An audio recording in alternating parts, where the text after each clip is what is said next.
ನಮಸ್ತೆ ಕರ್ನಾಟಕದ ಎಲ್ಲ ಸ್ಪರ್ಧಾತ್ಮಕ ಪರೀಕ್ಷೆ ವಿದ್ಯಾರ್ಥಿಗಳಿಗೆ. ಈ ಒಂದು ಅವಧಿಯಲ್ಲಿ ಇದು ಕ್ಲಾಸ್ ನಂಬರ್ 2 ಆಗಿರ್ತದೆ. 2024ರ ಸ್ಪರ್ಧಾತ್ಮಕ ಪರೀಕ್ಷೆಗೆ ಅನುಕೂಲಕ್ಕೆ ಸಂಬಂಧಿಸಿದಂತೆ ಹಳೆಯ ಪ್ರಶ್ನೆ ಪತ್ರಿಕೆಗಳ ವಿಶ್ಲೇಷಣೆ ನಡೀತಾ ಇದೆ. ನೋಡಿ, 98, 99, 2005, 2006, 2008, 2010, 2015 ಆಗಿರ್ಬೋದು, 12, 17, 20 ಇವೆಲ್ಲ ಪ್ರಶ್ನೆ ಪತ್ರಿಕೆಗಳನ್ನ ಗಮನಿಸಿ ಒಂದಿಷ್ಟು ಪೂರಕ ಜ್ಞಾನಗಳೊಂದಿಗೆ ಈಗ ನಾವು ಚರ್ಚೆ ಮಾಡ್ತಾ ಹೋಗ್ತಾ ಇದೀವಿ. ಇಲ್ಲಿ ನಿಮಗೆ ಕಾನ್ಸೆಪ್ಚುಯಲ್ ಕ್ಲಾರಿಟಿಯನ್ನ ಕೊಡ್ತಾ ಇರ್ತೀವಿ.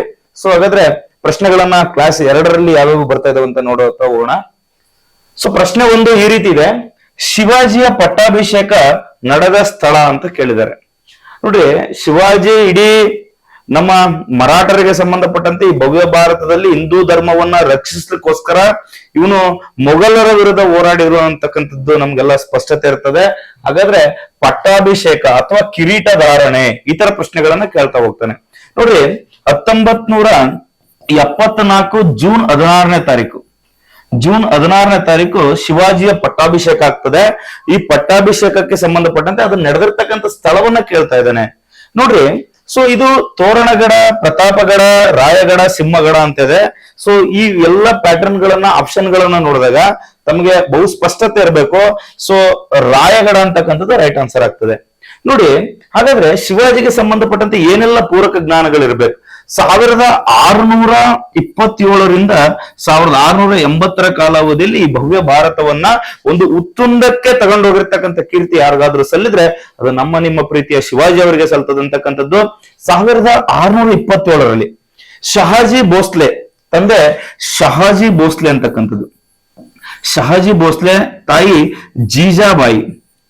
ಜೀಜಾಬಾಯಿಗೆ ಸಂಬಂಧಪಟ್ಟಂತೆ ಇಲ್ಲಿ ನೋಡಿ, ಇವರ ಮಗನಾಗಿ 1627ರಲ್ಲಿ ಎಲ್ಲಿ ಜನಿಸ್ತಾನೆ ಅಂತ ಕೇಳ್ತಾರೆ. ಶಿವನೇರು ದುರ್ಗ ಅಂತ ಸ್ಥಳ. ಶಿವನೇರು ದುರ್ಗ. ಮೊಘಲರಿಗೆ ಒಂದು ಬಾರಿ ಚಿತ್ರಹಿಂಸೆಯನ್ನು ಕೊಟ್ಟಿರ್ತಾನೆ. ಅಷ್ಟು ಇವನ ಯುದ್ಧ ನೀತಿಗಳಿಂದ ಬಹಳಷ್ಟು ಪ್ರೇರೇಪಿತವಾಗಿರ್ತಕ್ಕಂತಹ ಹಿಂದೂ ಸಾಮ್ರಾಜ್ಯವನ್ನ ಬಲಿಷ್ಠಗೊಳಿಸೋದ್ರಲ್ಲಿ ಇವತ್ತು ಶಿವಾಜಿ ಮಹಾರಾಜರು ಕಂಡು ಬರ್ತಾರಂತಕ್ಕಂಥವ್ರು. ಹಾಗಾದ್ರೆ ಇವುಗಳ ಬಗ್ಗೆ ಮಾಹಿತಿಯನ್ನು ನೋಡ್ತಾ ಹೋಗೋಣ, ಮತ್ತೇನೇನಿದೆ ಅಂತಕ್ಕಂಥದ್ದು. ನೋಡಿ, ಶಿವಾಜಿ ಮರಾಠ ಸಾಮ್ರಾಜ್ಯದ ಸ್ಥಾಪಕ. ನೋಡಿ, 1627ರಲ್ಲಿ ಪುಣೆಯ ಅಂದ್ರೆ ಮಹಾರಾಷ್ಟ್ರದ ಪುಣೆಯಲ್ಲಿ ಇರ್ತಕ್ಕಂಥ ಒಂದು ಜನ್ನಾರದ ಬಳಿಯ ಶಿವನೇರು ದುರ್ಗದಲ್ಲಿ ಜನಿಸ್ತಾರೆ. ಇವರು ಕೇಳ್ತಾರೆ, ಪ್ರಶ್ನೆಯನ್ನ ಕೇಳ್ತಾರೆ, ಶಿವಾಜಿ ಎಲ್ಲಿ ಜನಿಸಿದ್ರು ಅಂತ ಕೇಳಿದ್ರೆ ಶಿವನೇರು ದುರ್ಗ ಅಂತ ಹೇಳ್ಬೇಕು.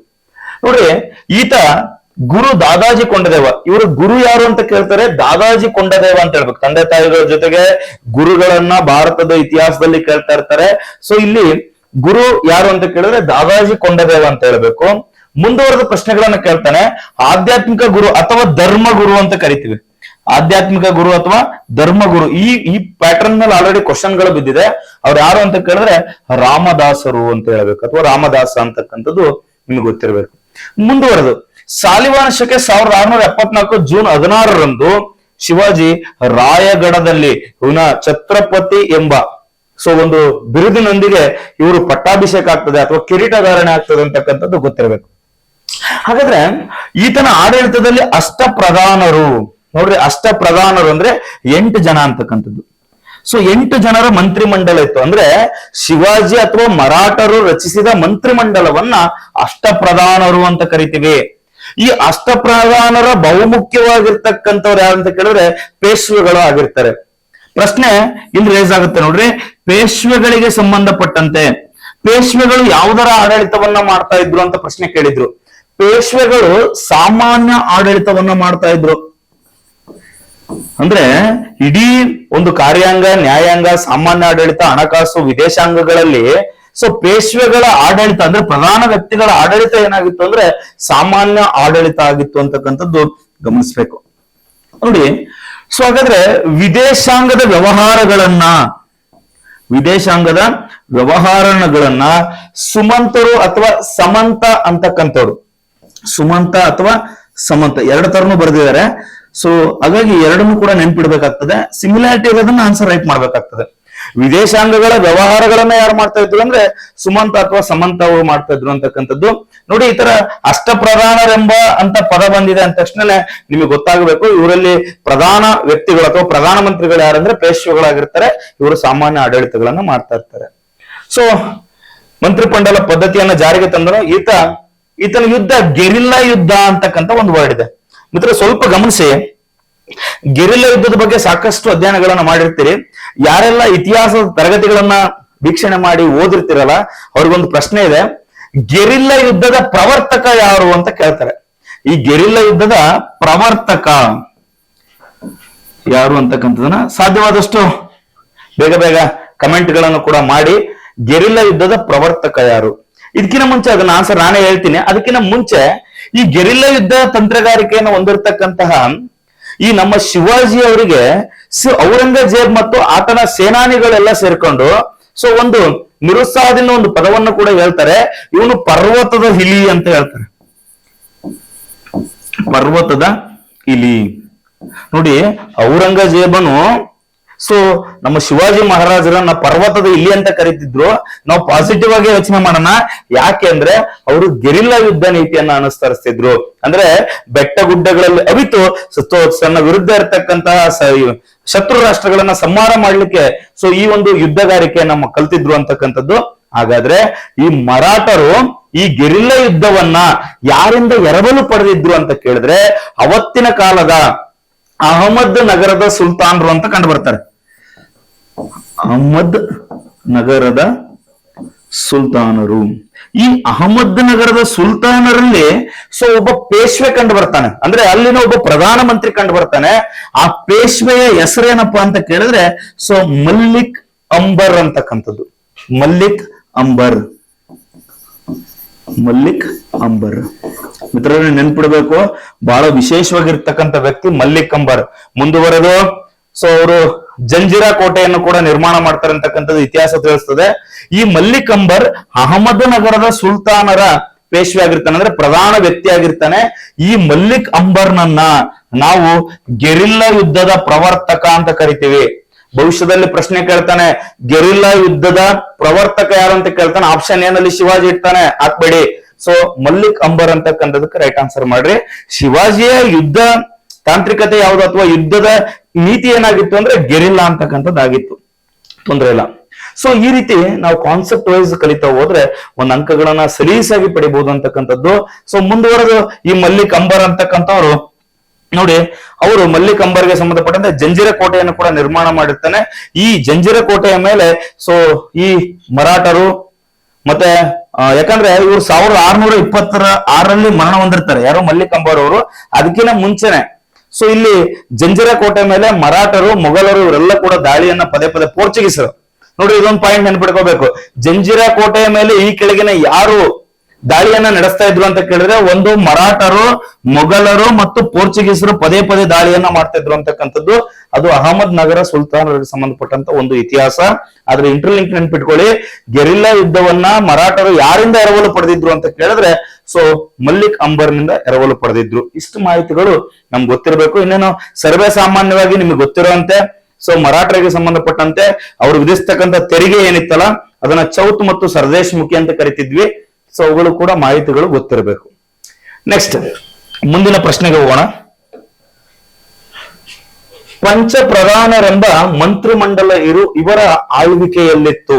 ನೋಡ್ರಿ, ಯಾವಾಗ್ಲೂ ಇತಿಹಾಸವನ್ನ ಓದಬೇಕಾರೆ ನಾವಲ್ಲಿ ಆರ್ಥಿಕ ಜೀವನ, ಸಾಮಾಜಿಕ ಜೀವನ, ಶೈಕ್ಷಣಿಕ ಜೀವನ, ಕಲೆ, ಸಾಹಿತ್ಯ, ಆಡಳಿತದ ಬಗ್ಗೆ ಬಹಳಷ್ಟು ಗಮನ ಹರಿಸಬೇಕಾಗ್ತದೆ. ನೋಡಿ, ಇಲ್ಲಿ ಪಂಚ ಪ್ರಧಾನರೆಂಬ ಮಂತ್ರಿಮಂಡಲ ಇತ್ತು. ನೋಡಿ, ಶಿವಾಜಿ ಅವರ ಕಾಲದಲ್ಲಿದ್ದು ರಚಿಸಿದ ಮಂತ್ರಿಮಂಡಲವನ್ನ ನಾವೇನಂತ ಕರಿತಿದ್ವಿ ಅಂತ ಕೇಳಿದ್ರೆ ಅಷ್ಟ ಪ್ರಧಾನರು ಅಂತ ಕರಿತಿದ್ವಿ. ಇಲ್ಲಿ ಇಡೀ ಇತಿಹಾಸದ ತುಂಬೆಲ್ಲ ಸಾಕಷ್ಟು ವಿಚಾರಧಾರೆಗಳನ್ನ ನಾವು ಗಮನಿಸ್ತಾ ಹೋದಾಗ ಈ ತರ ಹೊಸ ಹೊಸ ಪದಗಳನ್ನ ಇಟ್ಕೊಂಡು ಪ್ರಶ್ನೆಗಳನ್ನ ಫ್ರೇಮ್ ಮಾಡ್ತಾನೆ ಅಂತಕ್ಕಂಥದ್ದು. ಇಲ್ಲಿ ಪಂಚ ಪ್ರಧಾನರೆಂಬ ಮಂತ್ರಿಮಂಡಲ ಇವರ ಆಳ್ವಿಕೆಯಲ್ಲಿತ್ತು ಅಂತ ಕೇಳ್ತಾರೆ. ಆಪ್ಷನ್ ಎ ದ್ವಾರ ಸಮುದ್ರದ ಹೊಯ್ಸಳರು, ಮಾನ್ಯಕೇಟದ ರಾಷ್ಟ್ರಕೂಟರು, ವಿಜಯನಗರದ ಅರಸರು, ಮೈಸೂರಿನ ಒಡೆಯರು ಅಂತಕ್ಕಂಥದ್ದು. ಹಾಗಾದ್ರೆ ಸರಿಯಾದ ಉತ್ತರ ಯಾವುದು ಅಂತ ಕೇಳಿದ್ರೆ ದ್ವಾರ ಸಮುದ್ರದ ಹೊಯ್ಸಳರು. ನೋಡಿ, ಈ ದ್ವಾರ ಸಮುದ್ರದ ಹೊಯ್ಸಳರ ಆಡಳಿತ ಕಾಲಾವಧಿಯಲ್ಲಿ ಇವರು ಪಂಚ ಪ್ರಧಾನರೆಂಬ ಮಂತ್ರಿಮಂಡಲ ಇತ್ತು ಅಂತಕ್ಕಂಥದ್ದು ಉಲ್ಲೇಖಗೊಂಡಿದೆ. ಅದ್ರ ಬಗ್ಗೆ ಒಂದಿಷ್ಟು ಮಾಹಿತಿಗಳನ್ನ ನೋಡ್ತಾ ಹೋಗೋಣ. ನೋಡ್ರಿ, ಹೊಯ್ಸಳ ಸಾಮ್ರಾಜ್ಯದ ಸ್ಥಾಪಕ ಯಾರಂತ ಕೇಳಿದ್ರೆ ಸಳ ಅಂತ ಹೇಳ್ಬೇಕು. ಈ ಸಾಮ್ರಾಜ್ಯದ ರಾಜ್ಯ ಲಾಂಛನ ಏನಾಗಿತ್ತಂದ್ರೆ ಹುಲಿಯನ್ನು ಕೊಲ್ಲುತ್ತಿರುವ ಸಳನ ಚಿತ್ರ. ನೀವು ಕನ್ನಡ ನಾಡಿನ ರನ್ನದ ಮತ್ತು ಮಣಿಯ ಕೇಳೋ ಕಥೆಯನ್ನ ಸಾಂಗ್ಗಳನ್ನ ಕೇಳಿದ್ರು ಕೂಡ ತಮ್ಗೆ ಗೊತ್ತಾಗ್ತದೆ. ಸೊ ನೋಡಿ, ಈ ರಾಜ್ಯದ ಸ್ಥಾಪನೆಗೆ ಕಾರಣವಾದ ಗುರುಗಳು ಸುದತ್ತಾಚಾರ್ಯರು ಅಂತಕ್ಕಂಥದ್ದು. ಇಡೀ ಹೊಯ್ಸಳ ಬೇಲೂರಿನ ಚೆನ್ನಕೇಶವ ದೇವಾಲಯವನ್ನ ಸಾಲಿವಾಹನ ಶಕೆ 1117ರಲ್ಲಿ ತಲಕಾಡಿನ ಕದನದಲ್ಲಿ ಚೋಳರನ್ನ ಸೋಲಿಸಿದ ನೆನಪಿಗಾಗಿ, ಅಂದ್ರೆ ಇವರು ಚೋಳರನ್ನ ಸೋಲಿಸ್ತಾರೆ. ಆ ಚೋಳರನ್ನ ಸೋಲಿಸಿದ ತರುವಾಯ ಹೊಯ್ಸಳ ಸಾಮ್ರಾಜ್ಯ ಅಂತಕ್ಕಂಥ ಸ್ಥಾಪನೆ ಆಗ್ತದೆ. ಆ ಸ್ಥಾಪನೆಯ ಸ್ಥಳ ಅಂತಕ್ಕಂಥವನು ಆ ಸುದತ್ತಾಚಾರ್ಯರ ಆ ಕಾಡಿನಲ್ಲಿ ಏನಿರ್ತಾರಲ್ಲ, ಸೊ ಅಲ್ಲಿ ಆ ಒಂದು ಹುಲಿಯನ್ನ ಕೊಲ್ಲುತ್ತಿರುವ ದೃಶ್ಯಗಳು ಕಂಡು ಬರ್ತದೆ. ಅದಾದ ನಂತರ ಬೇಲೂರಿನ ಚೆನ್ನಕೇಶವ ದೇವಾಲಯವನ್ನು ಕೂಡ ನಿರ್ಮಾಣ ಮಾಡಿದ್ರು ಅಂತಕ್ಕಂಥದ್ದು ಇತಿಹಾಸ ಸ್ಪಷ್ಟೀಕರಿಸ್ತಾ ಹೋಗ್ತದೆ. ಸೊ ನೋಡಿ, ಇವರ ಶೈಲಿಯನ್ನ ಹೊಯ್ಸಳರ ಶೈಲಿ ಅಥವಾ ವೇಸರ ಶೈಲಿ ಅಂತ ಕರಿತೀವಿ. ನೋಡಿ, ವೇಸರ ಶೈಲಿ ಅಂತಕ್ಕಂಥದ್ರಿಂದ ಕರಿತೀವಿ. ಸೊ ಪಂಚ ಪ್ರಧಾನರೆಂದು ಕರೆಯಲ್ಪಡುವ 5 ಜನ ಮಂತ್ರಿಮಂಡಲ, ಪಂಚ ಅಂದ್ರೆ 5 ಅಲ್ವಾ? ಸೊ ಹಾಗಾದ್ರೆ 5 ಜನ ಮಂತ್ರಿಮಂಡಲ ಆಡಳಿತದಲ್ಲಿ ನೆರವಾಗಿದ್ರು ಅಂತಕ್ಕಂಥದ್ದು. ಒಂದು ರಾಜ್ಯದ ಸಾಮ್ರಾಜ್ಯವನ್ನ ಅಭಿವೃದ್ಧಿ ಮಾಡ್ಬೇಕಾದ್ರೆ ಆಡಳಿತ ಅಂತಕ್ಕಂಥದ್ದು ಬಹಳ ಮುಖ್ಯ ಆಗ್ತದೆ ಅಂತಕ್ಕಂಥದ್ದು. ಹೆಂಗೆ ಕೌಟಿಲ್ಯ ಸಪ್ತಾಂಗ ಸಿದ್ಧಾಂತಗಳನ್ನ ರಚಿಸಿದ್ನಲ್ಲ, ಅದೇ ರೀತಿಯಲ್ಲಿ ನಮ್ಮ ಹೊಯ್ಸಳರ ಕಾಲಾವಧಿಗೆ ಸಂಬಂಧಪಟ್ಟಂತೆ ಇಲ್ಲಿ ಪಂಚ ಪ್ರಧಾನರು ಇದ್ರು. ನೋಡಿ, ಮುಂದುವರೆದ ಇವುಗಳನ್ನ ನಿಮ್ಗೆ ಹೆಂಗ್ ಕೇಳ್ತಾರೆ ಅಂತಕ್ಕಂಥದಕ್ಕೆ ನಾನು ಹೇಳ್ಕೊಡ್ತೀನಿ. ಮಹಾಸಂಧಿ ವಿಗ್ರಹಿ ಅಂತಕ್ಕಂಥದ್ದು ಹಿರಿಯ ಭಂಡಾರಿ, ಸೇನಾಧಿಪತಿ, ಮಹಾಪ ಸಾಯಕ ಆಗಿರ್ಬೋದು, ಶ್ರೀ ಕರ್ಣಿಕಾಧಿಕಾರಿ ಆಗಿರ್ಬೋದು, ಈ 5 ಜನರು ಇರ್ತವೆ.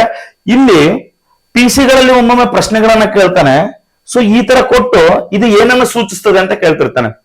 ಮಹಾಸಂಧಿ ವಿಗ್ರಹಿ ಅಂತಕ್ಕಂಥದ್ದು ಯುದ್ಧ ಮತ್ತು ವಿದೇಶಾಂಗ ವ್ಯವಹಾರದ ಮಂತ್ರಿ. ನೋಡ್ರಿ, ಶಿವಾಜಿ ಕಾಲದಲ್ಲಿ ವಿದೇಶಾಂಗ ವ್ಯವಹಾರವನ್ನ ಮಾಡ್ತಿದ್ದವ್ರು ಯಾರು ಅಂತ ಕೇಳಿದ್ರೆ ಸಮಂತರು ಅಂತ ಹೇಳ್ತಿದ್ವಿ. ಹಂಗೆ ಇಲ್ಲಿ ನಾಳೆ ಕೇಳ್ತಾನೆ, ಹೊಯ್ಸಳರ ಕಾಲದಲ್ಲಿ ವಿದೇಶಾಂಗ ವ್ಯವಹಾರದ ಮಂತ್ರಿ ಯಾರಾಗಿದ್ರು ಅಂತ ಕೇಳಿದ್ರೆ ಮಹಾಸಂಧಿ ವಿಗ್ರಹಿ ಆಗಿದ್ರು ಅಂತಕ್ಕಂಥದ್ದು. ನೆಕ್ಸ್ಟ್, ಕೋಶಾಧಿಕಾರಿ ಹುದ್ದೆಯನ್ನ ಹಿರಿಯ ಭಂಡಾರಿಗಳು ವಹಿಸ್ಕೊಳ್ತಾ ಇದ್ರು. ದಂಡನಾಯಕರಾಗಿ ಸೇನಾಧಿಪತಿಗಳು ಇರ್ತಾರೆ ಅಂತಕ್ಕಂಥದ್ದು. ರಾಜ್ಯಾಧಿಕಾರಿ ಮಹಾ ಪಸಾಯತ ಅಂತಕ್ಕಂಥವ್ರು. ಸೊ ಕೋಶಾಧಿಕಾರಿಯಾಗಿ ಶ್ರೀ ಕರ್ಣಿಕಾಧಿಕಾರಿಗಳು ಅಂತ. ಕೋಶ ಅಂದ್ರೆ ಹಣದ ಬಗ್ಗೆ ವ್ಯವಹಾರಗಳನ್ನ ಮಾಡ್ತಕ್ಕಂಥವ್ರು ಯಾರಾಗಿದ್ರು ಅಂದ್ರೆ ಶ್ರೀ ಕರ್ಣಿ ಅಂತ ಕೂಡ ಹೇಳ್ತಾ ಇರ್ತಾರೆ. ಸೊ ಈ ರೀತಿ ಪಂಚ ಪ್ರಧಾನರನ್ನ ಒಳಗೊಂಡಿರ್ತಕ್ಕಂಥ ಹೊಯ್ಸಳ ಸಾಮ್ರಾಜ್ಯವನ್ನ ತಾವು ನೆನ್ಪಿಡ್ಬೇಕಾಗ್ತದೆ ಅಂತಕ್ಕಂಥದ್ದು. ಸೊ ಮುಂದಿನ ಪ್ರಶ್ನೆಗೆ ಹೋಗೋಣ. ತಲಕಾಡಿನ ಗಂಗರ ರಾಜ ಲಾಂಛನ ಯಾವುದಾಗಿತ್ತು? ನೋಡಿ, ಇತಿಹಾಸವನ್ನ ಇಂಚಿಂಚು ಬಿಡದೆ ಅಧ್ಯಯನಗಳನ್ನ ಮಾಡ್ಬೇಕಾಗ್ತದೆ. ನೋಡ್ರಿ, ಕಲೆ, ಸಾಹಿತ್ಯ, ವಾಸ್ತುಶಿಲ್ಪದಂತೆಯೇ ಇವರ ರಾಜ ಲಾಂಛನಗಳು ಕೂಡ ಬಹಳ ಮುಖ್ಯ ಆಗ್ತದೆ. ತಲಕಾಡಿನ ಗಂಗರು ಹೆಸರೇ ಕೇಳ್ತಾರೆ. ತಲಕಾಡಿನ ಗಂಗರು ಒಂದು 27 ಜನ ಅರಸರು ಬರ್ತಾರೆ. ಅವನಿತ, ದುರ್ವಿನಿತ, ಪುಷ್ಕರ, 2ನೇ ಶಿವಮಾನ, ಎರೆಯಂಗ, ಎರೆಯಪ್ಪ, ನೀತಿ ಮಾರ್ಗ, ಹಿಂಗೆ ಬಹಳಷ್ಟು ಜನ ಕಂಡು ಬರ್ತಾರೆ. ಸೊ ಅದರಲ್ಲಿ ಅವರ ಲಾಂಛನವನ್ನ ಟಾರ್ಗೆಟ್ ಮಾಡ್ತಾ ಇದ್ದಾರೆ. ಹಾಗಾದ್ರೆ ಇವರ ಲಾಂಛನ ಏನಾಗಿತ್ತು ಅಂತ ಕೇಳಿದ್ರೆ ಗಜ ಅಥವಾ ಮದಗಜ ಆಗಿತ್ತು. ಹಾಗಾದ್ರೆ ಸೊ ಕಮೆಂಟ್ ಮಾಡಿ, ಗಂಗರ ಮೂಲ ಪುರುಷ ಯಾರು? ಗಂಗರ ಮೂಲ ಪುರುಷ ಯಾರು ಅಂತಕ್ಕಂಥದನ್ನ ಕಮೆಂಟ್ ಮಾಡ್ತಾ ಹೋಗಿ. ನಾನು ಸ್ಥಾಪಕ ಕೇಳಿಲ್ಲ, ಮೂಲ ಪುರುಷ ಕೇಳಿದ್ದೀನಿ. ಒಂದಿಷ್ಟು ಮಾಹಿತಿಗಳನ್ನ ನೋಡ್ತಾ ಹೋಗೋಣ. ನೋಡ್ರಿ, ತಲಕಾಡಿನ ಗಂಗರ ರಾಜ್ಯ ಲಾಂಛನ ಮದಗಜ ಅಥವಾ ಗಜ. ಕನ್ನಡ ನಾಡನ್ನು ಅತ್ಯಂತ ದೀರ್ಘಾವಧಿಗೆ ಅಂದ್ರೆ ಸರಿಸುಮಾರು ಒಂದು 654 ವರ್ಷಗಳ ಕಾಲ ಅಂತಕ್ಕಂಥದ್ದು ಇತಿಹಾಸ ತಿಳಿಸ್ತಾ ಇದೆ. ಸರಿಸುಮಾರು ಒಂದು 654 ವರ್ಷಗಳ ಕಾಲ ಈ ಒಂದು ನಮ್ಮ ತಲಕಾಡಿನ ಗಂಗರು ಆಳ್ವಿಕೆಯನ್ನ ಮಾಡ್ತಾರೆ. ಸೊ ಇಲ್ಲಿ ಗುರು ಸಿಂಹನಂದಿಯ ಮಾರ್ಗದರ್ಶನದಂತೆ ಅಲ್ಲಿ ಸುದತ್ತಾಚಾರ್ಯ, ನೋಡಿ ಹೊಯ್ಸಳ ಅಂತ ಬಂದಾಗ ಸುದತ್ತಾಚಾರ್ಯರು ಬಂದಿದ್ರು. ಸೊ ಇಲ್ಲಿ ಸಿಂಹನಂದಿ ಅಂತಕ್ಕಂಥವ್ರ ಮಾರ್ಗದರ್ಶನದಂತೆ ದಡಿಗ ಮತ್ತು ಮಾಧವ ಸ್ಥಾಪಿಸಿರು ಅಂತ ಕೇಳ್ತಾರೆ. ಆದ್ರೆ ಮೂಲ ಪುರುಷ ಗಂಗಾದತ್ತ. ನೆನ್ಪಿಡಿ, ಮೂಲ ಪುರುಷ ಅಂತ ಕೇಳಿದ್ರೆ ಗಂಗಾದತ್ತ ಅಂತ ಹಾಕ್ಬೇಕು, ಸ್ಥಾಪಕರು ಅಂತ ಕೇಳಿದ್ರೆ ದಡಿಗ ಅಥವಾ ಮಾಧವ ಅಂತಕ್ಕಂಥದ್ದು ಹಾಕ್ಬೇಕು. ಇವರ ಪ್ರಥಮ ರಾಜಧಾನಿ ಸೊ ಕೋಲಾರ ಅಥವಾ ಕೋಲಾರ, ಅವತ್ತಿನ ಕೋಲಾರ ಇವತ್ತಿನ ಕೋಲಾರ ಅಂತಕ್ಕಂಥದ್ದು. ಸೊ ಇವರ ಪ್ರಸಿದ್ಧ ಅಥವಾ ಪ್ರಮುಖ ರಾಜಧಾನಿ ಯಾವ್ದಾಗಿತ್ತು ಅಂದ್ರೆ ತಲಕಾಡು ಅಂತಕ್ಕಂಥದ್ದು. ಸೊ ವಿಶೇಷವಾಗಿ ನೀವೆಲ್ಲ ಪ್ರವಾಸವನ್ನ ಕೈಗೊಂಡಾಗ ತಲಕಾಡಿಗೆ ಹೋಗಿರ್ತೀರಿ. ನೆಕ್ಸ್ಟ್, ಸ್ತ್ರೀ ಪುರುಷ ಸಂಸ್ಕೃತ ಭಾಷೆಯಲ್ಲಿ ಗಜಶಾಸ್ತ್ರ ಎಂಬ ಕೃತಿಯನ್ನ ಬರೆದಿರ್ತಾರೆ. ಮತ್ತು 2ನೇ ಶಿವಮಾರ, ಇವೆಲ್ಲ ಬಹಳ ಇಂಪಾರ್ಟೆಂಟ್ ಆಗಿರ್ತಾರೆ ನೋಡ್ರಿ. 2ನೇ ಶಿವಮಾರ, ಎರೆಯಂಗ, ಎರೆಯಪ್ಪ, ನೀತಿ ಮಾರ್ಗ, ರಾಚಮಲ್ಲ, 4ನೇ ರಾಚಮಲ್ಲ, ಇವರೆಲ್ಲ ಕೂಡ ಬಹಳಷ್ಟು ಇಂಪಾರ್ಟೆಂಟ್. ಅದರಲ್ಲಿ ಎರಡನೇ ಶಿವಮಾರನ ಕೃತಿ ಯಾವ್ದಂತ ಕೇಳಿದ್ರೆ ಗಜಾಷ್ಟಕ ಅಂತಕ್ಕಂಥದ್ದು. ಎರಡು ಸಿಮಿಲಾರಿಟಿ ಇರೋದ್ರಿಂದ ಸೊ ಪೂರಕ ಜ್ಞಾನಕ್ಕೋಸ್ಕರ ಗಜಶಾಸ್ತ್ರ ಮತ್ತು ಗಜಾಷ್ಟಕ ಅಂತ ಎರಡು ಕೃತಿಗಳನ್ನು ಕೂಡ ನಾವೇನ್ ಮಾಡಿದೀವಿ ಬೈಫರ್ಗೆಟ್ ಮಾಡಿ ನಿಮಗೆ ಪಾಯಿಂಟ್ಸ್ ಅನ್ನ ಕೊಡ್ತಾ ಇದೀವಿ. ಇವು ಟಾರ್ಗೆಟ್ ಆಗ್ತದೆ. ಗ್ರೂಪ್ ಸಿ ನಲ್ಲಿ ಆಲ್ರೆಡಿ ಈ ತರ ಬಹಳಷ್ಟು ಪ್ರಶ್ನೆಗಳನ್ನು ಕೂಡ ಕೇಳಿದ ಕೀರ್ತಿ ಸೊ KPSC ಎಕ್ಸಾಮ್ಸ್ ಅವರಿಗೆ ಸಂಬಂಧಪಟ್ಟಂತೆ ಕೇಳ್ತಾ ಹೋಗ್ತಾರೆ. ನೆಕ್ಸ್ಟ್, ಪ್ರಪಂಚದಲ್ಲಿ ಅತಿ ಚಿಕ್ಕ ದೇಶ ಯಾವುದು ಅಂತ ಕೇಳಿದಾರೆ ಅಥವಾ ಸಂಸ್ಥಾನ ಯಾವುದು ಅಂತ. ಇವನ್ನ ಬಹುತೇಕ ಜಿಕೆ ಪಾರ್ಟ್ ಸ್ಟಾಟಿಕ್ ಜಿಕೆಗಳಲ್ಲಿ ಅಧ್ಯಯನ ಮಾಡಿರ್ತೀರಿ. ಸೊ ಯಾವ್ದು ಅಂತ ಕೇಳಿದ್ರೆ ವ್ಯಾಟಿಕನ್ ಸಿಟಿ ಅಂತ ಹಾಕ್ಬೇಕು. ನೋಡ್ರಿ, Vatican city is the right answer. ಹಾಗಾದ್ರೆ ಏನೆಲ್ಲ ಮಾಹಿತಿಗಳು ಗೊತ್ತಿರಬೇಕು ವರ್ಲ್ಡ್ ನಾಲೆಡ್ಜ್ ಬಗ್ಗೆ? ಪ್ರಪಂಚದಲ್ಲಿ ಅತಿ ಚಿಕ್ಕ ದೇಶ ಯಾವ್ದು ಅಂತ ಕೇಳಿದ್ರೆ ವ್ಯಾಟಿಕನ್ ಸಿಟಿ ಅಂತ ಹೇಳ್ಬೇಕು. ಸೊ ಒಮ್ಮೊಮ್ಮೆ ಪ್ರಶ್ನೆಗಳನ್ನ ಕೇಳ್ತಾರೆ, ಈ ದೇಶದ ಅಧಿಕೃತ ಭಾಷೆ ಯಾವುದು ಅಂದ್ರೆ ಇಟಾಲಿಯನ್ ಅಂತಕ್ಕಂಥದ್ದು. ಈ ದೇಶದ ಧರ್ಮ ಯಾವುದು ಅಂತ ಕೇಳ್ತಾನೆ. ಅಲ್ಲಿ ವಿಶೇಷವಾಗಿ ಕ್ರಿಶ್ಚಿಯನ್ಗಳು ಕಂಡು ಬರ್ತಾರೆ, ಅದರಲ್ಲಿ ಕ್ಯಾಥೋಲಿಕ್ ಅಂತಕ್ಕಂಥದ್ದು. ಪ್ರಪಂಚದಲ್ಲಿ ಅತಿ ದೊಡ್ಡ ದೇಶ ಯಾವುದು ಅಂತ ಕೇಳ್ತಾರೆ, ರಷ್ಯಾ. ನೀವು ಭಾರತದ ಭೂಪಟವನ್ನ ಅಲ್ಲ ಪ್ರಪಂಚದ ಭೂಪಟವನ್ನ ಓಪನ್ ಮಾಡಿದ ತಕ್ಷಣ ಅತ್ಯಂತ ದೊಡ್ಡವಾಗಿ ಕಾಣೋದು ಯಾವ್ದು ಅಂತ ಕೇಳಿದ್ರೆ ರಷ್ಯಾ ಆಗಿರ್ತದೆ. ಪ್ರಪಂಚದಲ್ಲಿ ಅತಿ ಉದ್ದವಾದ ನದಿ ಯಾವ್ದು ಅಂತ ಕೇಳಿದ್ರೆ ನೈಲ್ ನದಿ. ನೋಡ್ರಿ, ನೈಲ್ ಅನ್ನು ಈಜಿಪ್ಟ್ ನ ವರಪ್ರಸಾದ ಎಂದು ಕರೆಯಲಾಗ್ತದೆ. ಅದಾದ್ರೆ ಈಜಿಪ್ಟ್ ನ ವರಪ್ರಸಾದ ಯಾವ, ನೈಲ್ ನದಿಯ ವರಪ್ರಸಾದ ಯಾವ್ದಂತ ಕೇಳಿದ್ರೆ ಈಜಿಪ್ಟ್ ಅಂತ ಹಾಕ್ಬೇಕು. ಹಾಗಾದ್ರೆ ನಿಮಗೆ ಕಮೆಂಟ್ ಬಾಕ್ಸ್ ನಲ್ಲಿ ಕಮೆಂಟ್ ಮಾಡಿ. ಸೊ ವಿಶೇಷವಾಗಿ ಸಿಂಧೂ ನದಿಯ ವರಪ್ರಸಾದ ಯಾವುದು ಕಮೆಂಟ್ ಮಾಡಿ ಬೇಗ. ಪ್ರಪಂಚದ ಉದ್ದವಾದ ರೈಲ್ವೆ ನಿಲ್ದಾಣ ಯಾವ್ದಂತ ಕೇಳಿದ್ರೆ ಗ್ರ್ಯಾಂಡ್ ಸೆಂಟ್ರಲ್ ಟರ್ಮಿನಲ್ ಅಂತಕ್ಕಂಥದ್ದು. ಇದು ಎಲ್ಲಿದೆ ಅಂದ್ರೆ ಚಿಕಾಗೋದಲ್ಲಿದೆ. ನೋಡ್ರಿ, 1893ರಲ್ಲಿ ಸ್ವಾಮಿ ವಿವೇಕಾನಂದರು ಕೂಡ ಚಿಕಾಗೋ ಸಾಹಿತ್ಯ ಸಮ್ಮೇಳನಕ್ಕೆ ಭೇಟಿ ನೀಡಿದ್ರು ಅಂತಕ್ಕಂಥದ್ದು. ಪ್ರಪಂಚದಲ್ಲಿ ಅತಿ ಉದ್ದವಾದ ಕಾಲುವೆ ಯಾವ್ದಂತ ಕೇಳಿದ್ರೆ ಸುಯೋಸ್ ಕಾಲುವೆ. ಇದು ಅತ್ಯಂತ ದೊಡ್ಡ ಬಿಕ್ಕಟ್ಟು. ನೋಡ್ರಿ, ಸುಯೋಸ್ ಕಾಲುವೆ ವಿಶ್ವಸಂಸ್ಥೆಗೆ ಬಗೆಹರಿಸಲಾದ ಅತ್ಯಂತ ದೊಡ್ಡ ಬಿಕ್ಕಟ್ಟಾಗಿತ್ತು ಸುಯೋಸ್ ಕಾಲುವೆ ಅಂತಕ್ಕಂಥದ್ದು. ಯಾರೆಲ್ಲ ಪ್ರಥಮ PUC ಪಠ್ಯ ಪುಸ್ತಕಗಳನ್ನ ಓದ್ತಾ ಇರ್ತಿರಲ್ಲ, ಆ ಪಠ್ಯ ಪುಸ್ತಕದ ಪುಟ ಸಂಖ್ಯೆ 9ರಲ್ಲಿ ಇದೆ ನೋಡ್ರಿ. ಸುಯೋಸ್ ಕಾಲುವೆ ಬಿಕ್ಕಟ್ಟು ಬಗ್ಗೆ ಮಾತಾಡ್ತಾ ಹೋಗ್ತಾರೆ ಪುಟ ಸಂಖ್ಯೆ 9ರಲ್ಲಿ. ಪ್ರಪಂಚದಲ್ಲಿ ಅತಿ ದೊಡ್ಡ ಖಂಡ ಯಾವ್ದಂದ್ರೆ ನಾವಿರ್ತಕ್ಕಂಥ ಏಷ್ಯಾ ಖಂಡ ಆಗಿರ್ತದೆ. ಜಗತ್ತಿನ ಅತಿ ಹೆಚ್ಚು ಜನಸಂಖ್ಯೆ ಹೊಂದಿರುವ ದೇಶ ಯಾವ್ದಂತ ಕೇಳಿದ್ರೆ ಚೀನಾ ಆಗಿತ್ತು. ನೋಡ್ರಿ, ಅವತ್ತಿನ ಪ್ರಶ್ನೆ ಪತ್ರಿಕೆಗಳನ್ನ ಅನಾಲಿಸಿಸ್ ಮಾಡ್ಬೇಕಾದ್ರೆ ನಾವು ಈ ತರ ಚೀನಾ ಅಂತ ಬರೆದಿದ್ವಿ. ಪ್ರೆಸೆಂಟ್ ಸಿಚುಯೇಷನ್ ಅಲ್ಲಿ ಏನಾದ್ರೂ ಜಗತ್ತಿನಲ್ಲಿ ಅತಿ ಹೆಚ್ಚು ಜನಸಂಖ್ಯೆಯನ್ನು ಹೊಂದಿರುವ ದೇಶ ಯಾವ್ದಂತ ಕೇಳಿದ್ರೆ ಅಪ್ಡೇಟ್ ಕ್ವಶನ್ಸ್ ಗಳು ಬರ್ತದೆ. ಸೊ ನಮ್ಮ ಭಾರತ ಅಂತ ಹಾಕಿ, ಭಾರತ ಮೊದಲ ಸ್ಥಾನದಲ್ಲಿದೆ ಅಂತಕ್ಕಂಥದ್ದು ನಮ್ಗೆ ಈಗ ಆಲ್ರೆಡಿ 2022 ನವೆಂಬರ್ ತಿಂಗಳಿಂದ ವರದಿ ಸಿಕ್ಕಿದೆ. ಸೊ ಹಾಗಾಗಿ ಈಗ ಪ್ರೆಸೆಂಟ್ ಏನಾದ್ರು ಕೇಳಿದ್ರೆ ಭಾರತ ಅಂತಕ್ಕಂಥದ್ದನ್ನ ನೀವು ಹಾಕಿ.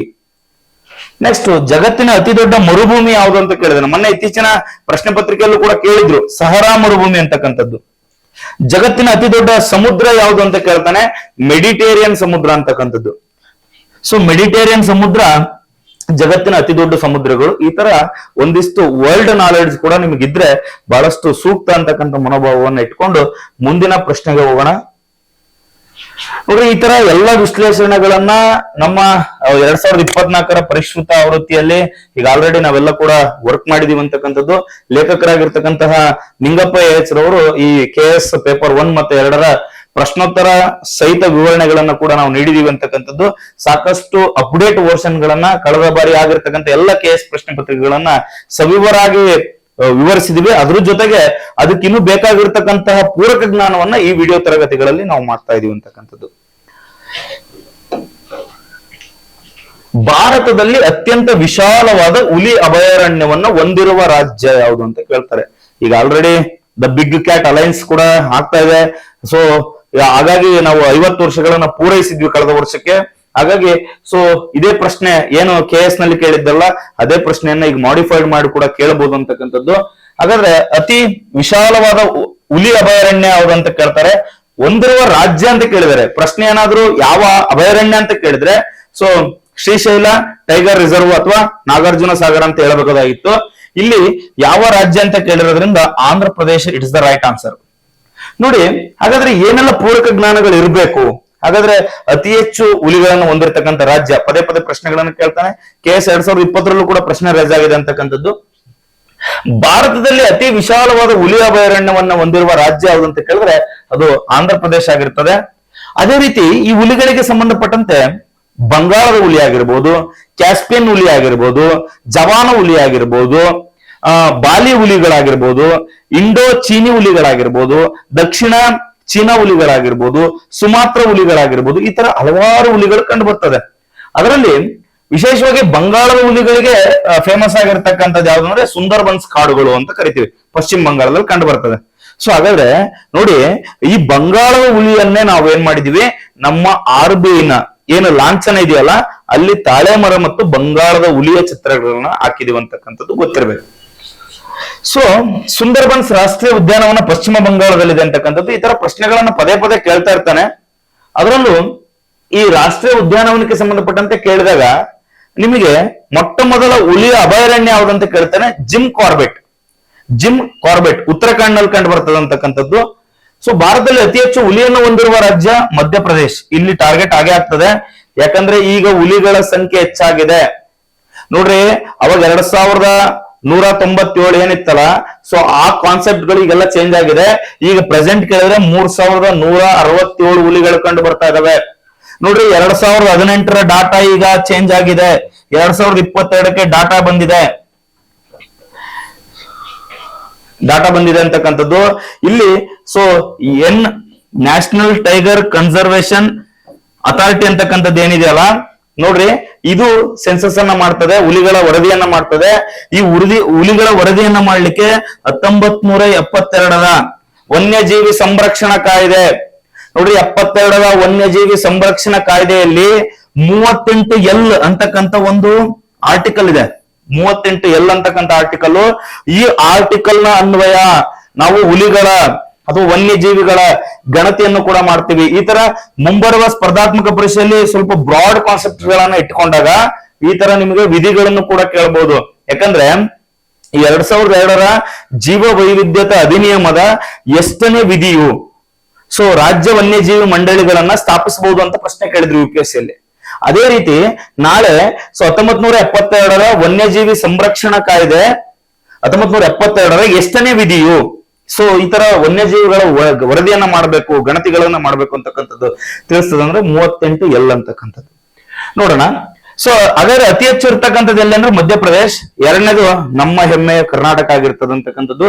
ಹಾಗಾದ್ರೆ ಕರ್ನಾಟಕ ಬರೋಬ್ಬರಿ 563 ಹುಲಿಗಳನ್ನ ಹೊಂದಿದೆ ಅಂತಕ್ಕಂಥದ್ದು. ಇಷ್ಟು ಹುಲಿಗಳನ್ನ ಹೊಂದೋದ್ರ ಮುಖಾಂತರ ಇವತ್ತು ಭಾರತದಲ್ಲಿ ಅತಿ ಹೆಚ್ಚು ಹುಲಿಗಳನ್ನ ಹೊಂದಿರತಕ್ಕಂತಹ ಎರಡನೇ ರಾಜ್ಯ ನಮ್ದಾಗಿದೆ ಅಂತಕ್ಕಂಥದ್ದು ಇಲ್ಲಿ ಗೋಚರಿಸ್ತದೆ. ಹಾಗಾದ್ರೆ ಇಲ್ಲಿ 1973ರಲ್ಲಿ 72ರಲ್ಲಿ ವನ್ಯಜೀವಿ ಸಂರಕ್ಷಣಾ ಕಾಯ್ದೆ ಇತ್ತು ಅವತ್ತು. ಅದಾದ ಬಳಿಕ 73ರಲ್ಲಿ ಹುಲಿ ಪ್ರಾಜೆಕ್ಟ್ ಅಂತ ಮಾಡ್ತೀವಿ, ಟೈಗರ್ ಪ್ರಾಜೆಕ್ಟ್ ಅಂತ ಮಾಡ್ತೀವಿ. ಸೊ ಇದಕ್ಕಿಂತ ಮುಂಚೆ ಆ ಟೈಗರ್ ಪ್ರಾಜೆಕ್ಟ್ ಅನ್ನ ಮಾಡ್ಬೇಕಾದ್ರೆ ನಾವು ನಮ್ಮ ದೇಶದ ಒಂದು ರಾಷ್ಟ್ರೀಯ ಪ್ರಾಣಿಯಾಗಿ ಇವತ್ತು ಹುಲಿಯನ್ನ ಸ್ವೀಕರಿಸಿದ್ವಿ ಅಂತಕ್ಕಂಥದ್ದು. ಅದಕ್ಕಿಂತ ಮುಂಚೆ ಸಿಂಹ ಇತ್ತು ಅಂತಕ್ಕಂಥದ್ದು. 72ರ ತನಕ ಸಿಂಹ ಇರ್ತದೆ, 73ರಿಂದ ಹುಲಿ ಆಗ್ತದೆ ಅಂತಕ್ಕಂಥದ್ದು. ಅಂದ್ರೆ ಹುಲಿಗಳ ಸಂರಕ್ಷಣೆ ಇದರ ಮುಖ್ಯ ಉದ್ದೇಶವಾಗಿತ್ತು ಅಂತಕ್ಕಂಥದ್ದು ಕೂಡ ಕಂಡು ಬರ್ತದೆ. ನಮ್ಗೆ ಒಂದು ಟಾರ್ಗೆಟ್ ಇರೋದು ಕರೆಂಟ್ ಅಫೇರ್ ಅಲ್ಲಿ ನೋಡಿ, ಹಳೆ ಪ್ರಶ್ನೆ ಪತ್ರಿಕೆಗಳು ಎಷ್ಟೇ ವರ್ಷಗಳ ಹಿಂದಿದ್ರು ಕೂಡ ಪ್ರಚಲಿತವಾಗಿ ವಿಷಯಗಳ ವಿಸ್ತರಣೆ ಹೆಚ್ಚಾಗಿರ್ತದೆ. ಹಾಗಾಗಿ ಅವುಗಳ ಸ್ಪಷ್ಟತೆಗಳ ನಿಲುವನ್ನ ನೀವು ಕಂಡುಕೋಬೇಕಾಗ್ತದೆ. ನೋಡ್ರಿ, ಕಳೆದ ಬಾರಿ ಯಾರಾದ್ರೂ ಓದ್ತಕ್ಕಂಥ ವಿದ್ಯಾರ್ಥಿಗಳಿಗೆ ಇದು 526 ಇತ್ತು, ಇದು 524 ಇತ್ತು, 2 ಡಿಫರೆನ್ಸ್ ಇತ್ತು. ಈಗ ನೋಡಿ ಇದು 785 ಇದೆ, ಇದು 563 ಇದೆ. ಈ ತರ ಡಾಟಾಗಳು ಡಿಫರೆನ್ಸ್ ಆದಾಗ ಪ್ರಶ್ನೆಗಳು ಪದೇ ಪದೇ ಅದೇ ಜಾಗದಲ್ಲಿ ಫ್ರೇಮ್ ಆಗ್ತದೆ, ಇದು ಗೊತ್ತಿರಬೇಕು. ನೆಕ್ಸ್ಟ್ ಇದು ನೋಡ್ರಿ, ನ್ಯಾಷನಲ್ ಟೈಗರ್ ಕನ್ಸರ್ವೇಶನ್ ಅಥಾರಿಟಿ ಅಂತಕ್ಕಂಥದ್ದು. ಸೊ NTCA ಅಂತಕ್ಕಂಥದ್ದು ನೆನ್ಪಿಡಿ. ಈ ಕೆಳಗಿನವುಗಳಲ್ಲಿ ಸರಿಯಾದ ಹೊಂದಾಣಿಕೆ ನೋಡಿ, ಇಲ್ಲಿ ಪದ ನೆನಪಿಟ್ಕೋಬೇಕು. ಇಲ್ಲದ್ದು ಯಾವುದು ಅಂತ ಕೇಳಿದಾನೆ. ನೀವೇನ್ ಮಾಡ್ತೀರಿ ಓದ್ಬೇಕಾರೆ, ಸರಿ ಐತ್, ಮಿಜೋರಾಂ ಐಜ್ವಾಲ ಸರಿ ಐತ್, ನಾಗಾಲ್ಯಾಂಡ್ ಕೋಹಿಮಾ ಸರಿ ಐತ್, ಅರುಣಾಚಲ್ ಪ್ರದೇಶ್ ಇಟಾನಗರ್ ಸರಿ ಐತೆ, ಹಿಂಗ್ ಅನ್ಬಾರ್ದು.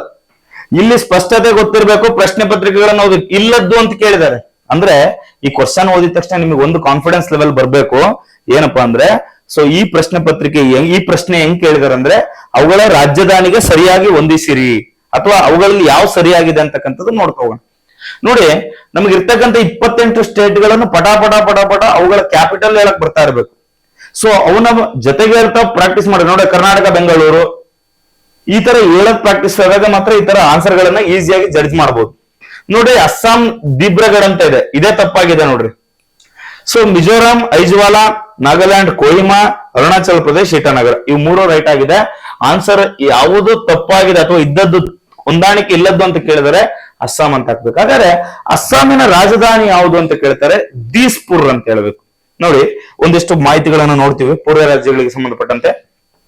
ಅಸ್ಸಾಂ ದೀಸ್ಪುರ್, ಮಿಜೋರಾಂ ಐಜ್ವಾಲ, ನಾಗಾಲ್ಯಾಂಡ್ ಕೋಹಿಮಾ, ಅರುಣಾಚಲ ಪ್ರದೇಶ್ ಇಟಾನಗರ, ಮಣಿಪುರ ಇಂಪಾಲ, ಮೇಘಾಲಯ ಶಿಲ್ಲಾಂಗ್, ತ್ರಿಪುರ ಅಗರ್ತಲಾ, ಉತ್ತರಾಖಂಡ ಡೆಹ್ರಾಡೂನ್ ಅಂತಕ್ಕಂಥದ್ದು. ಅಂದ್ರೆ ಈ ಪೂರ್ವ ಈಶಾನ್ಯ ರಾಜ್ಯಗಳನ್ನೇ ಯಾಕೆ ಒತ್ತು ಕೊಡ್ತಾ ಇದೀವಿ ಅಂದ್ರೆ, ಇನ್ನು ಉಳಿದವೆಲ್ಲ ಕೂಡ ಈಸಿ ಆಗಿರ್ತದೆ, ಸ್ವಲ್ಪ ಈ ಹೆಸರುಗಳು ಕಷ್ಟ ಆಗ್ತದೆ ಅಂತಕ್ಕಂಥದ್ದು ಅವಕ್ಕೊಂದಿಷ್ಟು ಮಾಹಿತಿಗಳನ್ನು ಕೂಡ ತಗೊಂಡು ಬಂದಿದ್ದೀವಿ.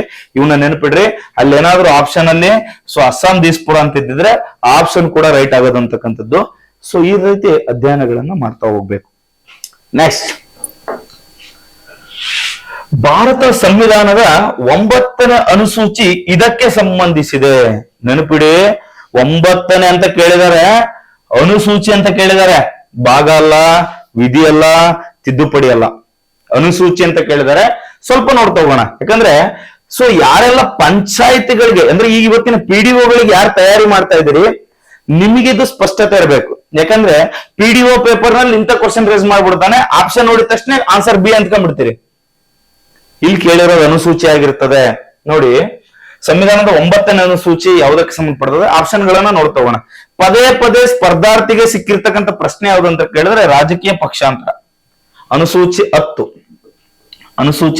10 ಅಂತಕ್ಕಂಥದ್ದು ಪದೇ ಪದೇ ಸಿಕ್ಕಿರೋದ್ರಿಂದ ಇಲ್ಲಿ ಎಲ್ಲೂ ಫೇಲ್ ಆಗಲ್ಲ ಹುಡುಗರು. ಒಂದು ಆಪ್ಷನ್ ಡಿಲೀಟ್ ಆಯ್ತು. ಭೂ ಸುಧಾರಣೆ ಉಳಿತು, ಭಾಷೆ ಉಳಿತು, ಪಂಚಾಯತ್ ರಾಜ್, ಜಿಕೆಗಳನ್ನ ಮಾಡ್ತಕ್ಕಂಥ ಮಾಸ್ತರ್ಗಳು ಬಹುತೇಕ ಪ್ರಶಸ್ತಿಗಳನ್ನ ಹೇಳ್ಬೇಕಾರೆ ಈ ಸಂಸ್ಕೃತ ಭಾಷೆಗೆ, ದ್ರಾವಿಡ ಭಾಷೆಗೆ, ಕನ್ನಡ ಭಾಷೆಗೆ, ತಮಿಳು ಭಾಷೆಗೆ ಈ ತರ ಪದವನ್ನ ಬಳಸ್ಬೇಕಾರೆ ಅಲ್ಲಿ ಭಾಷೆಯ ಬಗ್ಗೆ ಉಲ್ಲೇಖಗಳನ್ನು ಕೂಡ ಮಾಡಿರ್ತಾರೆ. ಸಂವಿಧಾನ ಅಕ್ಸೆಪ್ಟ್ ಮಾಡ್ಕೊಂತಕ್ಕಂಥ 22 ಭಾಷೆಗಳೇನಿದೆಯಲ್ಲ, ಅದು ಅನುಸೂಚಿ 8ರಲ್ಲಿ ಕಂಡು ಬರ್ತದೆ. ಅಲ್ಲಿಗೆ 2 ಆಪ್ಷನ್ ರಾಂಗ್ ತೆಗೆದ್ಬಿಟ್ವಿ. ಉಳಿದಿರೋದು ಭೂ ಸುಧಾರಣೆ, ಪಂಚಾಯತ್ ರಾಜ್. PDOಗಳಿಗೆ ಅಧ್ಯಯನ ಮಾಡ್ತಕ್ಕಂಥ ವಿದ್ಯಾರ್ಥಿಗಳಿಗೆ ಸ್ಪಷ್ಟತೆ ಇರ್ತದೆ, ಇದು 11ನೇ ಅನುಸೂಚಿ ಅಂತ. 11ನೇ ಅನುಸೂಚಿ ಅಂತಕ್ಕಂಥದ್ದು ಸ್ಪಷ್ಟತೆ ಇರ್ತದೆ. ಉಳಿದಿರ್ತಕ್ಕಂಥದ್ದು ಭೂ ಸುಧಾರಣೆ. ಆನ್ಸರ್ ಭೂ ಸುಧಾರಣೆ ರೈಟ್ ಆಗ್ತದೆ. ನೋಡಿ, ಈ ಅನುಸೂಚಿ ಕೇಳಿದಾಗ ಈ ತರ ಮಾಡ್ಕೋಬೇಕು ಪ್ಯಾಟರ್ನ್ ಅನ್ನ, ಇಲ್ಲಿದ್ರೆ ನೀವು 1 ಮಾರ್ಕ್ಸ್ ಅನ್ನ ಕಳ್ಕೊಂತೀರಾ. ಅವಸರಕ್ಕೆ ಪ್ರಶ್ನೆ ಪತ್ರಿಕೆಗಳನ್ನ ಎದುರಿಸಬೇಡಿ, ಸ್ವಲ್ಪ ಸಮಾಧಾನಗಳಿರ್ಬೇಕು. 1-1.5 ನಿಮಿಷ ಟೈಮ್ ಇರ್ತದೆ, ನೀಟಾಗಿ ನೀವು ಜಡ್ಜ್ಮೆಂಟ್ ಅನ್ನು ತಗೋಬೇಕು. ನೋಡ್ತಾ ಹೋಗೋಣ. 9ನೇ ಅನುಸೂಚಿ ಭೂ ಸುಧಾರಣೆ ಬಗ್ಗೆ ತಿಳಿಸ್ತದೆ. ನೋಡ್ರಿ, ಇವತ್ತು ಭಾರತದ ಭೂ ಸುಧಾರಣೆ ಆಗಿರ್ಬೋದು, ಕರ್ನಾಟಕದ ಭೂ ಸುಧಾರಣೆ ಆಗಿರ್ಬೋದು. ನೋಡಿ, 1951, 1961 ಕರ್ನಾಟಕದ ಭೂ ಸುಧಾರಣೆ ಬಹಳ ಚೆನ್ನಾಗಿ ಅಧ್ಯಯನ ಮಾಡಿರ್ಬೇಕು. ಯಾಕಂದ್ರೆ ಈ ಲ್ಯಾಂಡ್ ರಿಫಾರ್ಮ್ಸ್ ಏನಿದೆಯಲ್ಲ, ಇದ್ರ ಬಗ್ಗೆ ಪದೇ ಪದೇ ಪ್ರಶ್ನೆಗಳನ್ನ ಕೇಳ್ತಾ ಇದ್ದಾನೆ. ಅವುಗಳಿಗೆ ಉನ್ನತವಾಗಿರ್ತಕ್ಕಂಥ ವೆಬ್ಸೈಟ್ಸ್ ಗಳಾಗಿರ್ಬೋದು ಅಥವಾ ಗೌರ್ಮೆಂಟ್ ಗೆಜೆಟಿಯರ್ ಪುಸ್ತಕಗಳನ್ನ ತಾವು ಅಧ್ಯಯನ ಮಾಡ್ರಿ. ಭೂ ಸುಧಾರಣೆಗೆ ಸಂಬಂಧಪಟ್ಟಂತೆ 1-3 ಪ್ರಶ್ನೆಗಳು ರೇಸ್ ಆಗ್ತಕ್ಕಂತಹ ಚಾನ್ಸಸ್ ಗಳಿದೆ. ಇವತ್ತು ವಿಲೇಜ್ ಅಕೌಂಟೆಂಟ್, PDO ಮತ್ತೆ KS ಪರೀಕ್ಷೆಗಳಿಗೆ ಯಾರೆಲ್ಲ ತಯಾರಿ ಮಾಡ್ತಾ ಇದ್ದೀರಲ್ಲ, ಸ್ವಲ್ಪ ಭೂ ಸುಧಾರಣೆ ಬಗ್ಗೆ ಜ್ಞಾಪಕ ಇರಲಿ ಅಂತಕ್ಕಂಥದ್ದು. 1ನೇ ಅನುಸೂಚಿಯನ್ನ ಪ್ರಶ್ನೆ ಕೇಳಿದ್ರು, ಇದು ಒಕ್ಕೂಟದ ಬಗ್ಗೆ ಮಾತಾಡ್ತದೆ ಅಥವಾ 28 ರಾಜ್ಯಗಳು, ಕೇಂದ್ರಾಡಳಿತ ಪ್ರದೇಶ ಮತ್ತು 1 ರಾಷ್ಟ್ರೀಯ ರಾಜಧಾನಿ ಹೆಸರು ಹಾಗೂ ಭೂ ಪ್ರದೇಶಗಳ ಬಗ್ಗೆ ಮಾತಾಡ್ತದೆ. ಯಾಕೆ ಈ ಪದವನ್ನ ಹಾಕಿದೀವಿ ಅಂದ್ರೆ, ಇಲ್ಲಿ ಭೂ ಸುಧಾರಣೆ ಅಂತ ಇದೆ, ಇಲ್ಲಿ ಭೂ ಪ್ರದೇಶ ಅಂತ ಇದೆ. ಹಾಗಾಗಿ ಡಿಫ್ರೆನ್ಸ್ ಗಳು ಗೊತ್ತಾಗ್ಲಿ ಅಂತಕ್ಕಂಥದ್ರಿಂದ ಇದನ್ನ ಹಾಕಿದೀವಿ. 8ನೇ ಅನುಸೂಚಿ 22 ಅಧಿಕೃತ ಭಾಷೆಗಳಲ್ಲಿ. ಈ 22 ಅಧಿಕೃತ ಭಾಷೆಗಳು ನಿಮಗೆ ಬಹಳಷ್ಟು ಮನದಟ್ಟಾಗಿರ್ಬೇಕು. 10ನೇ ಅನುಸೂಚಿ ಪಕ್ಷಾಂತರ ನಿಷೇಧ ಕಾಯ್ದೆ 1985ರಲ್ಲಿ ಬರ್ತದೆ ಅಂತಕ್ಕಂಥದ್ದು. ಇದು 10ನೇ ಅನುಸೂಚಿಯಲ್ಲಿ ಕಂಡು ಬರ್ತದೆ.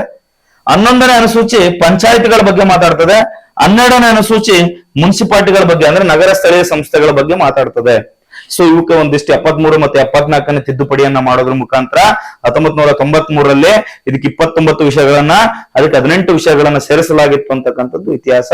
ಪಂಚಾಯತಿಗೆ ಸಂಬಂಧಪಟ್ಟಂತೆ ಮುಂದಿನ ಪ್ರಶ್ನೆ ಪತ್ರಿಕೆಗಳನ್ನ ಬಿಡಿಸ್ಬೇಕಾರೆ ನಾನು ನಿಮ್ ಜೊತೆ ಅದ್ರ ಬಗ್ಗೆ ಮಾತಾಡ್ತೀನಿ. ಈ ಕೆಳಗಿನವುಗಳಲ್ಲಿ ಯಾವುದು ಮೂಲಭೂತ ಹಕ್ಕಲ್ಲ ಅಂತ ಪ್ರಶ್ನೆ ಕೇಳಿದ್ದಾರೆ. ಒಂದು 5ನೇ ಕ್ಲಾಸ್ ಇಂದನೂ ಇವನು ಮಾಸ್ತರ್ ಗಟ್ಟಿ ಮಾಡಿಸಿರ್ತಾನ ನೋಡ್ರಿ, ಕಂಡಾಬಟ್ಟೆ ಗಟ್ಟಿ ಮಾಡಿಸಿರ್ತಾರೆ.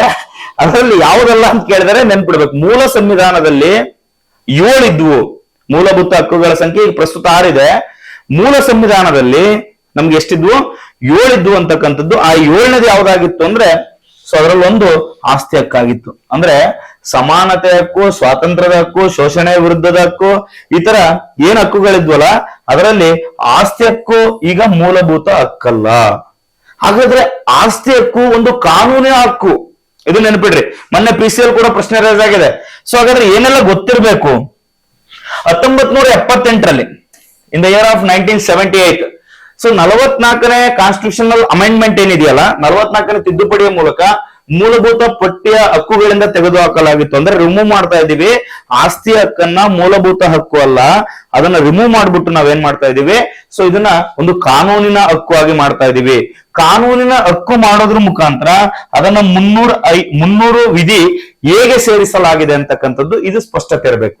ಇಷ್ಟು ಮಾಹಿತಿಗಳು ಗೊತ್ತಿರಬೇಕು. ಹಾಗಾದ್ರೆ ಆಸ್ತಿ ಹಕ್ಕು ಮೊದಲು ಎಲ್ಲಿ ಎಷ್ಟನೇ ವಿಧಿಯಲ್ಲಿತ್ತು ಅಂದ್ರೆ 31ನೇ ವಿಧಿಯಲ್ಲಿತ್ತು ಅಂತಕ್ಕಂಥದ್ದು ಇಲ್ಲಿ ಕಂಡು ಬರ್ತದೆ. ಹಾಗಾದ್ರೆ 12ರಿಂದ 35 ತನಕ ಏನ್ ಕಂಡು ಬರ್ತಿದ್ವಲ್ಲ ಮೂಲಭೂತ ಹಕ್ಕುಗಳು, ಆ ಮೂಲಭೂತ ಹಕ್ಕುಗಳಲ್ಲಿ ಸೊ ಇವೆಲ್ಲ ಬರ್ತಾ ಇದ್ವು. ಅದರಲ್ಲಿ 31ನೇ ವಿಧಿಯಲ್ಲಿ ಇದ್ರ ಬಗ್ಗೆ ಉಲ್ಲೇಖಗಳಿತ್ತು ಅಂತಕ್ಕಂಥದ್ದು ಗೊತ್ತಿರಬೇಕು.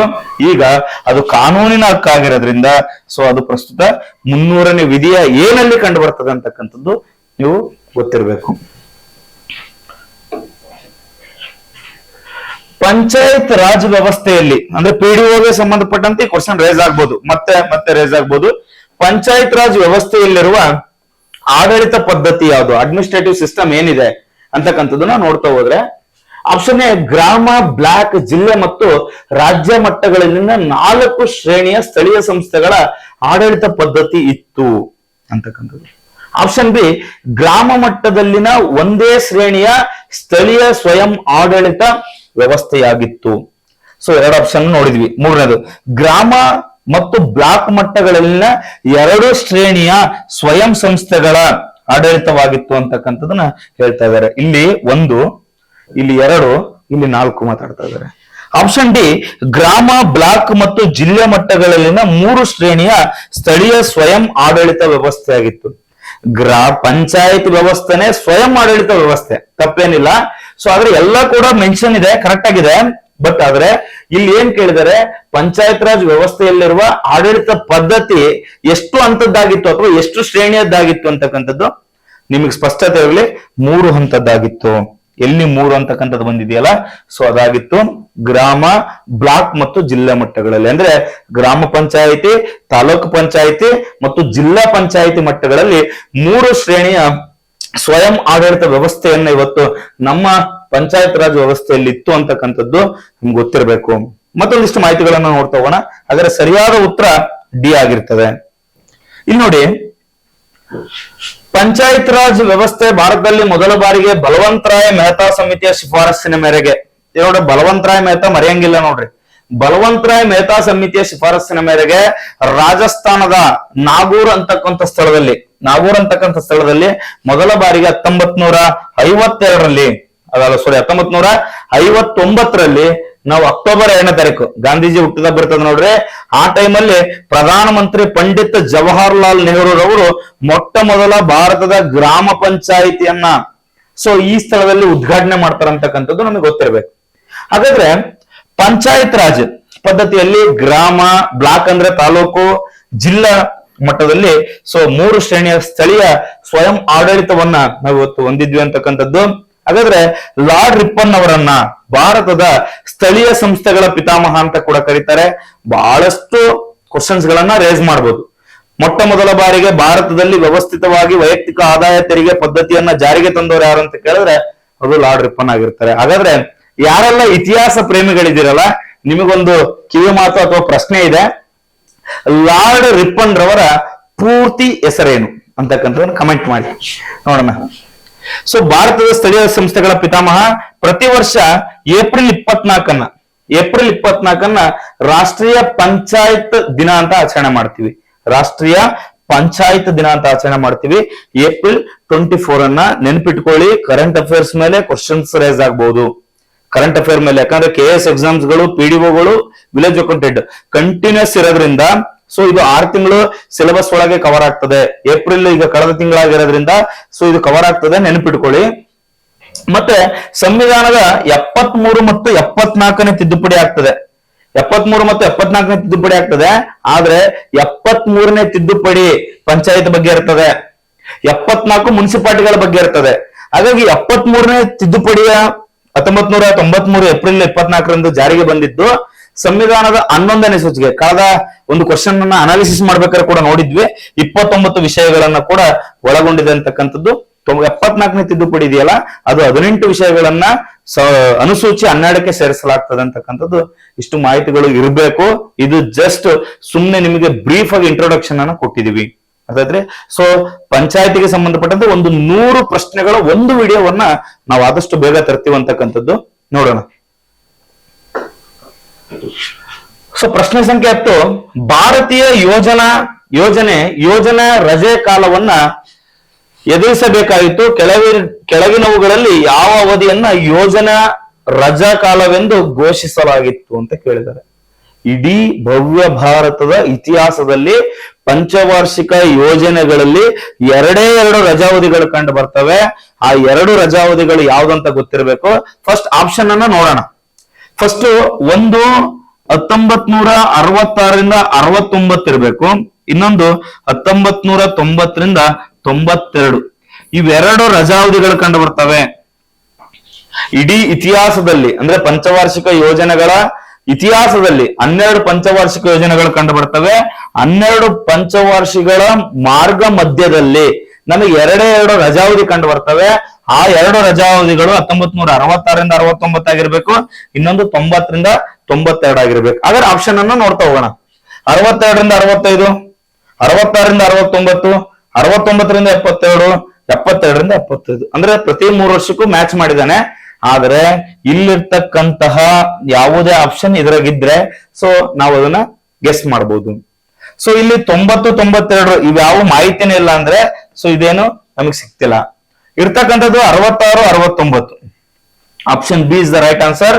ಬಟ್ ಸ್ವಲ್ಪ ನೆನ್ಪಿಡಿ, 2 ಬಾರಿ ಮಾತ್ರ ಪಂಚವಾರ್ಷಿಕ ಯೋಜನೆಗಳ ರಜಾವಧಿ ನಡೆದಿದೆ ಸರ್. ಹಾಗಾದ್ರೆ 1978ರಿಂದ 80ರ ಕಾಲಾವಧಿ ಇದೆಯಲ್ಲ, ಈ ಕಾಲಾವಧಿಯಲ್ಲಿ ಏನಾಗಿತ್ತು ಸರ್ ಅಂತ ಕೇಳಿದ್ರೆ ಅಲ್ಲಿ ಉರುಳುವ ಯೋಜನೆಗಳು ಅಂತಕ್ಕಂಥದ್ದು ಜಾರಿಯಲ್ಲಿತ್ತು.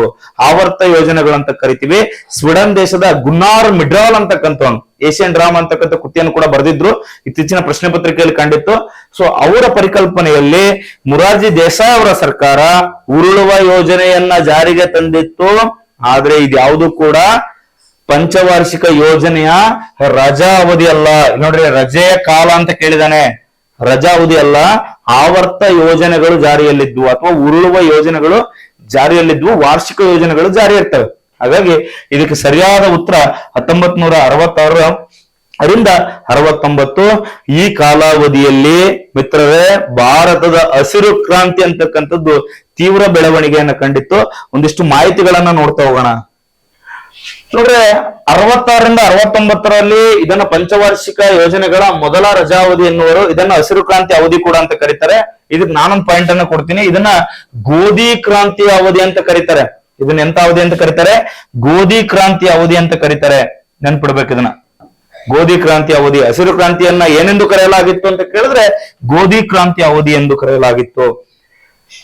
ಹಸಿರು ಕ್ರಾಂತಿ ಎಂಬ ಪದವನ್ನ ಮೊಟ್ಟ ಮೊದಲ ಬಾರಿಗೆ ಕೊಟ್ಟವ್ರು ಯಾರಂತ ಕೇಳಿದ್ರೆ ವಿಲಿಯಂ ಗಾಡ್ ಅಂತಕ್ಕಂಥವ್ನು. ಇವನು ಇಂಗ್ಲೆಂಡ್ ದೇಶದಲ್ಲಿ ಇರ್ತಾನ್ರಿ.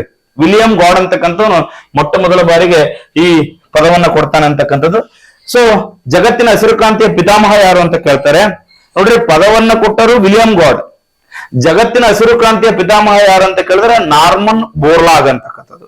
ಇಲ್ಲಿದೆ ನೋಡಿ, ನಾರ್ಮನ್ ಬೋರ್ಲಾಗ್ ಕೃಷಿಯ ವಿಜ್ಞಾನಿ ಆಗಿರ್ತಾರೆ. ಭಾರತದ ಹಸಿರು ಕ್ರಾಂತಿಯ ಪಿತಾಮಹ ಅಂತ ಕೇಳಿದ್ರೆ MS ಸ್ವಾಮಿನಾಥನ್.